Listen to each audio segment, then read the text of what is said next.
আসসালামু আলাইকুম। ২০২৫ সালের রাজশাহী বোর্ডের ধারাবাহিক সমাধান ক্লাসের ১ম পর্বে তোমাদের সবাইকে জানাই শুভেচ্ছা এবং স্বাগতম। সাথে আছি আমি মোহাম্মদ রাজীব, স্কিলহাট বাংলাদেশের পক্ষ থেকে। আজকে আমরা আলোচনা করব ১ম ও ২য় অধ্যায়ের সৃজনশীল নিয়ে। তো আর দেরি কোনো চলো শুরু করি। তো প্রশ্ন ১। তো প্রশ্ন ১-এ প্রথমে আমরা উদ্দীপকটা পড়ে নিব, তারপর এগুলোর উত্তর দেওয়ার চেষ্টা করব। তো উদ্দীপকে কি বলছে? আরিফ আণবিক স্কেলে পণ্য উৎপাদন নিয়ে গবেষণা করে। তাদের উৎপাদিত পণ্য সূক্ষ্ম, ছোট হলেও মজবুত ও টেকসই হয়। হাজিরার জন্য অফিসে তাকে একটি ডিভাইসে আঙ্গুলের চাপ দিতে হয় এবং ল্যাবে প্রবেশের সময় মনিটর দিকে তাকাতে হয়। তো প্রথম প্রশ্নটা কি বলছে যে টেলিপ্রেজেন্স কি? টেলিপ্রেজেন্স কি? এটা একটু ব্যতিক্রম প্রশ্ন। এরকম ব্যতিক্রম প্রশ্ন মাঝে মাঝে এসে থাকে বিভিন্ন বোর্ডে।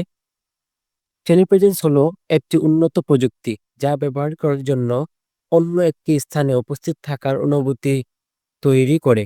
যেখানে টেলিরোবোটিক্স বা উন্নত মানের ভিডিও এবং অডিওর মাধ্যমে একটি নিয়ন্ত্রিত পরিবেশে বাস্তবসম্মত অভিজ্ঞতা লাভ করা যায়।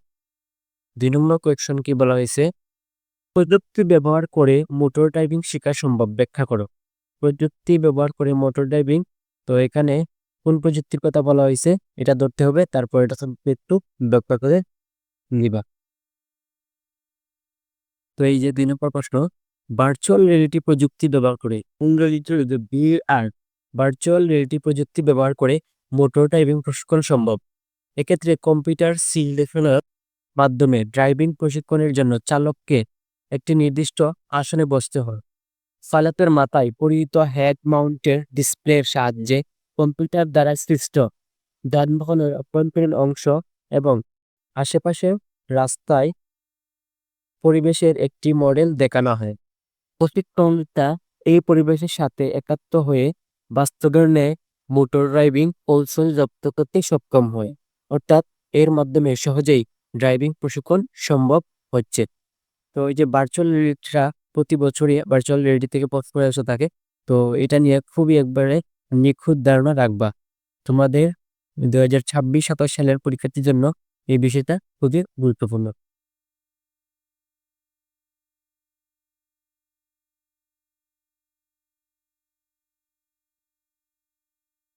তো ৩ নম্বর প্রশ্ন কি বলা হয়েছে? উদ্দীপকে পণ্য উৎপাদনে ব্যবহৃত প্রযুক্তিটি ব্যবহার ক্ষেত্রসমূহ বর্ণনা করো। উদ্দীপক পণ্য ক্ষুদ্র থাকলে কি বলছিলাম যে ন্যানো টেকনোলজি দিবা। তো এটার উত্তরটা আমরা দেখি। তো এই যে উদ্দীপকে আণবিক স্কেলে পণ্য উৎপাদনে ব্যবহৃত প্রযুক্তিটি হলো ন্যানো টেকনোলজি। কারণ এই যে ন্যানো টেকনোলজি নিচের ব্যবহার ক্ষেত্রসমূহ বর্ণনা করা হলো। তো এই যে প্রথমটা ১, ন্যানো টেকনোলজি প্রসেসরের উচ্চ গতি, দীর্ঘস্থায়িত্ব, কম শক্তি খরচ ইত্যাদি বৈশিষ্ট্য ব্যবহার্য। সেই সাথে ডিসপ্লে ও কোয়ান্টাম প্রযুক্তির উন্নয়নে সহায়তা করে। ২ নম্বর, ন্যানো রোবট ব্যবহার করে অপারেশন করা, যেমন এনজিওপ্লাস্টি, সরাসরি আক্রান্ত সেলের চিকিৎসা প্রদান করা, যেমন ন্যানো ক্রায়োসার্জারি, ডায়াগনোসিস করা, যেমন এন্ডোস্কোপি, এনজিওগ্রাম, কোলোনাস কোলোনোস্কোপি ইত্যাদি সম্ভব কিসের মাধ্যমে? ন্যানো টেকনোলজি ব্যবহার করে। ৩ নম্বর, খাদ্যজাত দ্রব্য প্যাকেটিং, খাদ্যে স্বাদ তৈরি, খাদ্যে গুণাগুণ রক্ষার্থে ব্যবহৃত বিভিন্ন ধরনের ম্যাটেরিয়াল তৈরির জন্য ব্যবহৃত হয়। ৪ নম্বর, জ্বালানি উৎসের বিকল্প হিসেবে বিভিন্ন ধরনের ফুয়েল তৈরির কাজে ব্যবহৃত হয়। ৫ নম্বর, হালকা ওজনে ও কম জ্বালানি চাহিদা সম্পন্ন গাড়ি প্রত্যেক ব্যবহৃত হয়। ৯ নম্বর, বিভিন্ন ধরনের খেলাধুলার সামগ্রী যেমন ক্রিকেট, টেনিস বলের স্থায়িত্ব বৃদ্ধির জন্য, ফুটবলের বাতাসে ভারসাম্য রক্ষার্থে ব্যবহৃত হয়। ৭ নম্বর, শিল্প কারখানার ক্ষতিকারক রাসায়নিক পদ্ধতিতে ন্যানো পার্টিকেল ব্যবহার করে অক্ষতিকর বস্তুতে রূপান্তর করে পানিতে নিষ্কাশিত করা যায়। ৮ নম্বর, প্রসাধনীতে জিঙ্ক অক্সাইড এর ন্যানো পার্টিকেল যুক্ত হওয়ায় ত্বকের ক্যান্সার রোধ সম্ভব হচ্ছে। সেই সাথে সানস্ক্রিন ও ময়েশ্চারাইজার তৈরির কাজে ব্যবহার্য রাসায়নিক পদার্থ তৈরির ক্ষেত্রে এবং অ্যান্টি এজিং ক্রিম তৈরিতেও ন্যানো টেকনোলজি ব্যবহৃত হচ্ছে। তো এতে ছিল ন্যানো টেকনোলজির ব্যবহার। তো 4 নম্বর প্রশ্নে কি বলছে? 4 নম্বর প্রশ্নে বলছে যে উদ্দীপকে অফিস এবং ল্যাবে প্রবেশের ক্ষেত্রে ব্যবহৃত প্রযুক্তি দ্বয়ের মধ্যে উত্তম কোনটি? তো একটা হচ্ছে আঙ্গুলের চাপ আর একটা হচ্ছে কি প্রবেশের সময় মনিটরের দিকে তাকানো। তো এই প্রযুক্তিটি বলতে হবে, তারপর দুইটার মধ্যে কোনটা উত্তম সেটা অলরেডি আমরা বুঝে যাইছি কোনটা উত্তম বা আমরা কোনটা ব্যবহার করি। তো এই যে গ নম্বর, উদ্দীপকে অফিসে হাজিরার জন্য ব্যবহৃত প্রযুক্তিটি হলো বায়োমেট্রিক্স প্রযুক্তির আঙ্গুলের ছাপ বা ফিঙ্গারপ্রিন্ট। এটা কি ফিঙ্গারপ্রিন্ট পদ্ধতি। তো তোমার আশেপাশে সবসময় ফিঙ্গারপ্রিন্টই দেখো, তো ফিঙ্গারপ্রিন্টটাই অধিক উত্তম হবে। এবং ল্যাবে প্রবেশের সময় মনিটরে যে প্রযুক্তি ব্যবহৃত হয় তা হলো আইরিশ বা রেটিনা স্ক্যান পদ্ধতি। আইরিশ বা রেটিনা স্ক্যান পদ্ধতি। উক্ত প্রযুক্তি দ্বয়ের মধ্যে ফিঙ্গারপ্রিন্ট অধিক উত্তম। নিচে তুলনামূলক ব্যাখ্যা দেওয়া হলো। মানুষের ফিঙ্গারপ্রিন্ট সম্পূর্ণ ইউনিক এবং সারা জীবন ধরে অপরিবর্তিত থাকে। এটা এই যে আমাদের ব্লাড, সাপোজ মনে করে আমার ব্লাড গ্রুপ ও পজিটিভ, এটা সারা জীবন কি থাকবে? অপোজিটিভ থাকবে, অর্থাৎ অপরিবর্তিত থাকে। প্রত্যেক ব্যক্তির ফিঙ্গারপ্রিন্ট এতটাই স্বতন্ত্র, দুটি যমজ শিশু একই ডিএনএ প্রোফাইল নিয়ে জন্মগ্রহণ করলেও ফিঙ্গারপ্রিন্ট দিয়ে আলাদা করা যায়। যমজ যমজ শিশু হয়তো বা চেনা যায় না, কিন্তু ফিঙ্গারপ্রিন্ট কি থাকে? স্বতন্ত্র থাকে। ফিঙ্গারপ্রিন্ট ব্যবহার করে অফিসে প্রবেশ নিশ্চিত করতে পূর্বেই ব্যবহারকারীর আঙ্গুলের ছাপ ডেটাবেজে সংরক্ষণ করতে হয়। পরবর্তীতে ফিঙ্গারপ্রিন্ট রিডার ওই ব্যবহারকারীর আঙ্গুলের নিচের অংশের ত্বককে রিড করে সংরক্ষিত চাপের সাথে তুলনা করে এবং মিলে গেলে অ্যাক্সেস প্রদান করে। এই পদ্ধতিতে সফলতার পরিমাণও বেশি। ফিঙ্গারপ্রিন্ট স্ক্যানারের দাম তুলনামূলকভাবে কম এবং সহজে সিস্টেম বুঝতে পারে। এই কারণে ফিঙ্গারপ্রিন্ট বা হাতের স্পর্শ পদ্ধতি বহুল ব্যবহৃত। অন্যদিকে চোখের রেটিনা পদ্ধতিতেও একইভাবে ব্যক্তি শনাক্তকরণ করা গেলেও এর সফলতার হার তুলনামূলকভাবে কম। এক্ষেত্রে চোখের আইরিশ বা রেটিনা স্ক্যানার হিসাবে ডেটা ইনপুট করে অ্যাক্সেস কন্ট্রোল কাজ করে, কিন্তু আইরিশ ও রেটিনা স্ক্যান অনেক সময় সিস্টেম সহজে বুঝতে পারে না।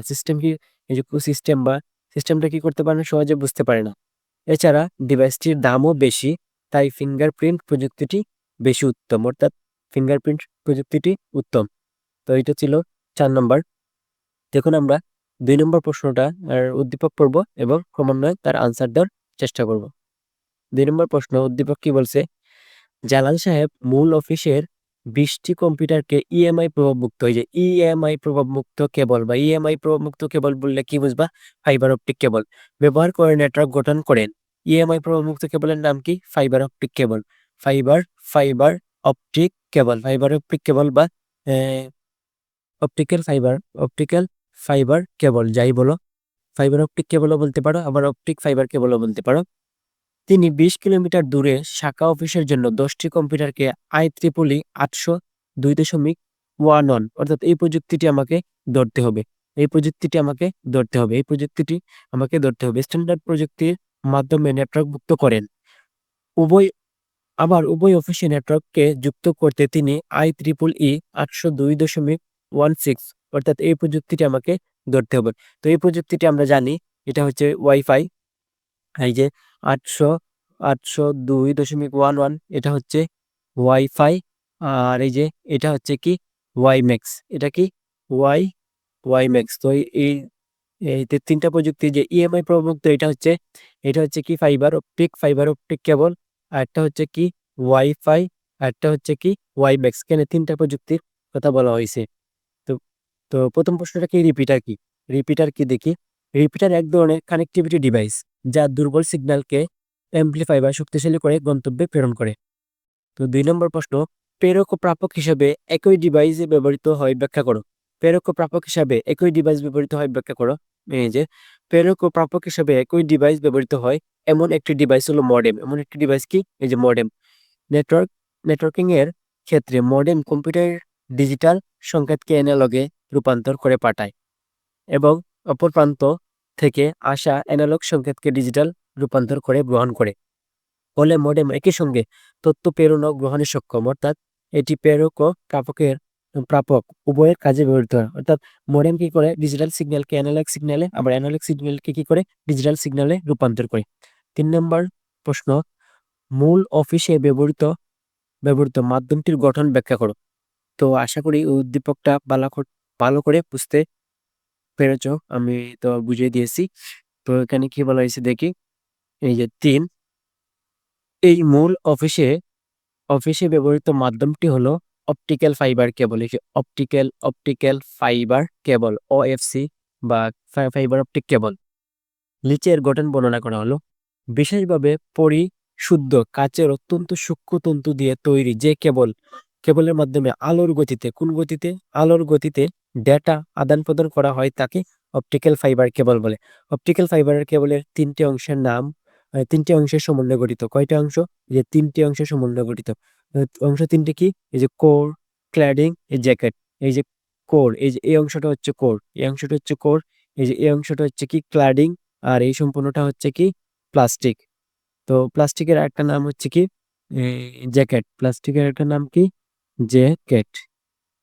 প্লাস্টিকের একটা নাম কি? জ্যাকেট। তো এই যে আমরা একটু পড়ি মানে এখানে এই যে কোর কোর অপটিক্যাল ফাইবারে কেবলের সবচেয়ে ভিতরের অংশটি হচ্ছে কোর, যা কাঁচ বা প্লাস্টিকের তৈরি এক বা একাধিক আঁশের সমন্বয়ে গঠিত। আলোক সিগন্যাল সঞ্চালনের প্রধান কাজটি করে কোর। কোরের ব্যাস 8 থেকে 100 মাইক্রোমিটার পর্যন্ত হয়ে থাকে। তারপর হচ্ছে ক্লাডিং। কোরের ঠিক বাইরের স্তরটি হচ্ছে ক্লাডিং। কোরের ঠিক এই যে এখানে তো তোমরা চিত্রের মধ্যে স্পষ্ট দেখতেই পাইতেছো, এই যে প্রথমে একবারে ভিতরের অংশ হচ্ছে কোর, তারপর একটু কোরের বা পরের অংশ হচ্ছে ক্লাডিং। ক্লাডিং এর সবার উপরে হচ্ছে প্লাস্টিক। ওকে, তো ক্লাডিং এর ব্যাস 125 মাইক্রোমিটার। ক্লাডিং কাঁচ বা প্লাস্টিকের তৈরি, যা কোর থেকে নির্গত আলোক রশ্মি প্রতিফলিত করে পুনরায় কোরে ফেরত পাঠায়। ক্লাডিং এর বহিস্থ বাফারের ব্যাস 250 মাইক্রোমিটার। তারপর হচ্ছে জ্যাকেট বা হচ্ছে প্লাস্টিক। অপটিক্যাল ফাইবার কেবলের বাইরের অংশটি হলো জ্যাকেট। অপটিক্যাল ফাইবার কেবলের বাইরের অংশটি হলো কি জ্যাকেট বা প্লাস্টিক, যা ক্লাডিং ও কোরকে আবৃত করে রাখে। জ্যাকেটের ব্যাস 400 মাইক্রোমিটার। এই যে এইগুলা কিন্তু এমসিকিউ এর ক্ষেত্রে এসে থাকে। জ্যাকেটের ব্যাস কত? 400 মাইক্রোমিটার। তারপর 4 নম্বর প্রশ্নে কি বলা হয়েছে একটু দেখি তো। 4 নম্বর প্রশ্নে বলা হয়েছে 4 নম্বর প্রশ্নে কি বলা হয়েছে, উদ্দীপকে উল্লেখিত স্ট্যান্ডার্ড দুইটির দ্বারা নির্দিষ্ট প্রযুক্তি দ্বয়ের তুলনামূলক আলোচনা করো। তো উদ্দীপকে দুইটা প্রযুক্তি, একটা প্রযুক্তির অলরেডি আমরা ব্যাখ্যা করেছি, যেটা হচ্ছে ফাইবার অপটিক কেবল। আর একটা ছিল এই যে ওয়াই ম্যাক্স, এই যে 802.16, যেটা এটা হচ্ছে ওয়াই ম্যাক্স। আর 802.11, যেটা হচ্ছে ওয়াইফাই। তো ওয়াইফাই এবং ওয়াই ম্যাক্স এর তুলনামূলক আলোচনা করার কথা বলা হয়েছে, অর্থাৎ পার্থক্য দিব আমরা এখন। এই যে এখানে পার্থক্যটা দেওয়া আছে এই যে সুন্দর করে। উদ্দীপকে উল্লেখিত IEEE 802 বা 802.11 এবং IEEE 802.16, এটা হচ্ছে 11 আর হচ্ছে 16 স্ট্যান্ডার্ড দুটি দ্বারা নির্দিষ্ট প্রযুক্তি দুটি হলো যথাক্রমে ওয়াইফাই, অর্থাৎ এইটা হচ্ছে ওয়াইফাই আর এটা হচ্ছে ওয়াইম্যাক্স। নিচে এদের তুলনামূলক পার্থক্য দেওয়া হলো। তো এই যে ওয়াইফাই, প্রথম পার্থক্যটা হচ্ছে ওয়াইফাই এর কভারেজ এরিয়া 800 থেকে 50 থেকে 100 মিটার। ওয়াইফাই এর কভারেজ এরিয়া 50 থেকে 100 মিটার। পক্ষান্তরে ওয়াইম্যাক্স এর কভারেজ এরিয়া 10 থেকে 50 কিলোমিটার। এটা ছিল মিটার, এটা হচ্ছে কিলোমিটার। 2 নম্বর পার্থক্য, ওয়াইফাই নেটওয়ার্ক খরচ কম কিন্তু ওয়াইম্যাক্স কি খরচ বেশি, অর্থাৎ ব্যয়বহুল। ওয়াইফাই কোন ধরনের নেটওয়ার্ক তৈরি করে? ওয়া ডব্লিউ ল্যান এবং ওয়াইম্যাক্স নেটওয়ার্ক তৈরি করে ডব্লিউ ম্যান। 4 নম্বর পার্থক্য, ওয়াইফাই এর গতি 11 থেকে 200 এমবিপিএস, ওয়াইম্যাক্স এর গতি 80 থেকে 1000 এমবিপিএস। ওকে, 5 নম্বর, ওয়াইফাই এর স্ট্যান্ডার্ড IEEE 802.11, অন্যদিকে ওয়াইম্যাক্স এর স্ট্যান্ডার্ড IEEE 802.16। 6 নম্বর, ওয়াইফাই এ হাফ ডুপ্লেক্সিং মোড ব্যবহার করা হলেও ওয়াইম্যাক্স এ ফুল ডুপ্লেক্সিং মোড ব্যবহার করা হয়। 7 নম্বর, ওয়াইফাই এর ফ্রিকোয়েন্সি 2.4 থেকে 5 গিগাহার্জ এবং ওয়াইম্যাক্স এর ফ্রিকোয়েন্সি 2 থেকে 66 গিগাহার্জ। অর্থাৎ সব দিক থেকেই ওয়াইম্যাক্স কি ভালো ওয়াইফাই থেকে, ওয়াইম্যাক্স কি ভালো এবং ওয়াইম্যাক্সে খরচের পরিমাণও কি বেশি। তো এখন আমরা দেখব যে 3 নম্বর প্রশ্ন কি বলা হয়েছে। প্রথমে আমরা উদ্দীপক পড়বো, তারপর ক্রমান্বয়ে আনসার করব। রহিমের শাখা অফিসের 10টি কম্পিউটার একটি সার্ভার কম্পিউটারের সাথে যুক্ত এবং তার মূল অফিসের 50টি কম্পিউটার 5টি সার্ভার কম্পিউটারের মাধ্যমে যুক্ত। তো পিকোনেট কি? এই যে ব্লুটুথ প্রযুক্তির সাহায্যে যে নেটওয়ার্ক তৈরি হয় তার মৌলিক উপাদান হলো পিকোনেট। তো পিকোনেট হচ্ছে ব্লুটুথ প্রযুক্তির সাহায্যে যে নেটওয়ার্ক তৈরি করা হয় তার মৌলিক উপাদান হলো কি? পিকোনেট। 2 নম্বর প্রশ্ন, মোবাইল ফোনকে সেলুলার ফোনও বলা হয় কেন? এই যে মোবাইল ফোনকে সেলুলার ফোন বলা হয় কেন? মোবাইল ফোনে ব্যবহৃত যোগাযোগ ব্যবস্থা ছোট ছোট অঞ্চলে বিভক্ত, যেগুলোকে সেল বলা হয়। এই যে অনেক সময় লেখা থাকে যে সেল ফোন। ওকে, প্রতিটি সেলে একটি করে টাওয়ার বা বেস স্টেশন থাকে যা নেটওয়ার্ক কভারেজ নিশ্চিত করে। এইভাবে সেল ভিত্তিক নেটওয়ার্ক ব্যবস্থার মাধ্যমে কাজ করে বলে মোবাইল ফোনকে সেলুলার ফোন বলা হয়। এইভাবে সেল ভিত্তিক নেটওয়ার্ক ব্যবস্থার মাধ্যমে কাজ করে বলে মোবাইল ফোনকে সেলুলার ফোনও বলা হয়। 3 নম্বর কোয়েশ্চন, উদ্দীপকে শাখা অফিসের নেটওয়ার্ক টোপোলজিটি ব্যাখ্যা করো। তো উদ্দীপকের শাখা অফিসের নেটওয়ার্ক টোপোলজিটি কি করতে বলা হয়েছে? ব্যাখ্যা করতে বলে। তো টোপোলজিটি আমাকে ধরতে হবে প্রথমে, তারপর আমাকে ব্যাখ্যা করতে হবে। তো এই যে এটা উদ্দীপকে শাখা অফিসের নেটওয়ার্কটি একটি সার্ভার কম্পিউটারের মাধ্যমে যুক্ত। আমরা জানি যে টোপোলজির একটি কেন্দ্রীয় নিয়ন্ত্রণকারী ডিভাইস বা সার্ভার কম্পিউটার দ্বারা অন্যান্য কম্পিউটার বা পেরিফেরাল সমূহকে সংযুক্ত করে নেটওয়ার্ক গড়ে তুলে তা হলো স্টার টোপোলজি। এই যে স্টার টোপোলজি, এই যে ধরতে পারছো বিষয়টা, তার জন্য 1 পাইবা। এখন তার আলোকে কি করবা? বিস্তারিত লিখবা। নিচে স্টার টোপোলজির ব্যাখ্যা করা হলো। স্টার টোপোলজি হলো একটি নেটওয়ার্ক কনফিগারেশন যেখানে প্রত্যেকটি ডিভাইস, যেমন কম্পিউটার, প্রিন্টার, অনেক ধরনের ডিভাইস থাকতে পারে, একটি কেন্দ্রীয় ডিভাইসের যেমন কি সুইচ অথবা হাইপ সাথে যুক্ত থাকে। এই টোপোলজিতে কেন্দ্রীয় ডিভাইসটি নেটওয়ার্কের সকল ডেটা আদান প্রদানে মধ্যস্থতাকারী হিসেবে কাজ করে। সহজ ভাষায় এটি দেখতে অনেকটা তারার মতো, যেখানে একটি কেন্দ্রীয় বিন্দু থাকে, বিভিন্ন দিকে শাখা বের হয়। সংকেত আদান প্রদানে কম সময়ের প্রয়োজন হয় এবং সংঘর্ষের আশঙ্কা কম থাকে। সংকেত প্রবাহ দ্বিমুখী হয়। হাব বা সুইচ বা সার্ভার দিয়ে কেন্দ্রীয়ভাবে নিয়ন্ত্রিত স্টার টোপোলজির নেটওয়ার্ককে কোনো সমস্যা দেখা দিলে তা শনাক্ত করা সহজ। এই টোপোলজিতে অপেক্ষাকৃত দ্রুত গতিতে ডেটা আদান প্রদান হয় এবং সংঘর্ষ ঘটার আশঙ্কা কমায়। সম্পূর্ণ নেটওয়ার্ক সচল রেখেই যে কোনো সময়ে নতুন নোড যুক্ত করা যায়। কোনো নোড বিচ্ছিন্ন বা অচল হলেও নেটওয়ার্ক সম্পূর্ণ সচল থাকে, অর্থাৎ অচল হয়ে পড়ে না। তো এখানে কোন টোপোলজির কথা বলা হয়েছে? এই যে স্টার টোপোলজি। তো স্টার টোপোলজিটা সম্পর্কে এখানে বিস্তারিত কি দিবা বলে দিবা। ওকে, তো 4 নম্বর কোয়েশ্চনটা কি বলছে? যে 4 নম্বর সার্ভিস প্রদান ও নিয়ন্ত্রণ কাঠামো অনুযায়ী উদ্দীপকের নেটওয়ার্ক এর ধরন উল্লেখপূর্বক তুলনামূলক আলোচনা করো। সার্ভিস প্রদান ও নিয়ন্ত্রণ কাঠামো অনুযায়ী উদ্দীপকের নেটওয়ার্কের ধরন উল্লেখপূর্বক তুলনামূলক আলোচনা করো। তো এখানে আমরা 4 নম্বরটা, সার্ভিস প্রদান ও নিয়ন্ত্রণ কাঠামো অনুযায়ী কম্পিউটার নেটওয়ার্ককে নিম্ন রূপে ভাগ করা যায়। এটা এক হচ্ছে এই যে peer to peer network, client server network, hybrid network. উদ্দীপকের তথ্য অনুযায়ী রহিমের অফিসে সার্ভার মাধ্যমে কম্পিউটারগুলো যুক্ত। এজন্য সার্ভিস প্রদান ও নিয়ন্ত্রণ কাঠামোর ভিত্তিতে উক্ত নেটওয়ার্কটি ক্লায়েন্ট সার্ভার নেটওয়ার্ক বলা হয়।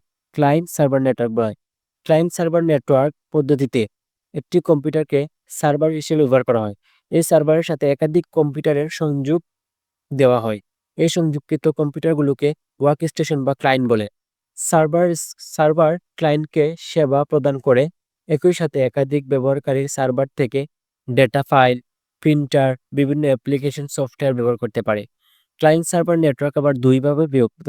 একটা হচ্ছে সেন্ট্রালাইজড নেটওয়ার্ক, একটা হচ্ছে ডিস্ট্রিবিউটেড নেটওয়ার্ক।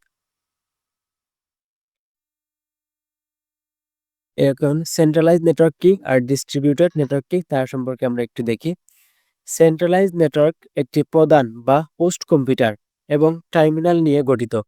প্রধান কম্পিউটারই সকল প্রসেসিং ও নেটওয়ার্ক নিয়ন্ত্রণের কাজ করে থাকে। হোস্ট হিসেবে সাধারণত মেইনফ্রেম বা অন্য কোনো শক্তিশালী সার্ভার কম্পিউটার ব্যবহৃত হয়। উদ্দীপকে রহিমের শাখা অফিসে 10টি কম্পিউটার একটি সার্ভার কম্পিউটারের মাধ্যমে যুক্ত, তাই শাখা অফিসের নেটওয়ার্কটি হলো সেন্ট্রালাইজ নেটওয়ার্ক। Centralise network. তারপর ডিস্ট্রিবিউটেড, অর্থাৎ ডিস্ট্রিবিউট নেটওয়ার্ক পরস্পর সংযুক্ত কিছু ওয়ার্ক স্টেশন, স্টোরেজ ডিভাইস এবং প্রয়োজনীয় ইনপুট এবং আউটপুট ডিভাইস নিয়ে গঠিত। ওয়ার্ক স্টেশনের সাহায্যে সংযুক্ত সার্ভার কম্পিউটারের সার্ভিস গ্রহণ করা যায়। উদ্দীপক রহিমের মূল অফিসের 50টি কম্পিউটার 5টি সার্ভারের সাথে যুক্ত, তাই এটি একটি ডিস্ট্রিবিউটেড নেটওয়ার্ক।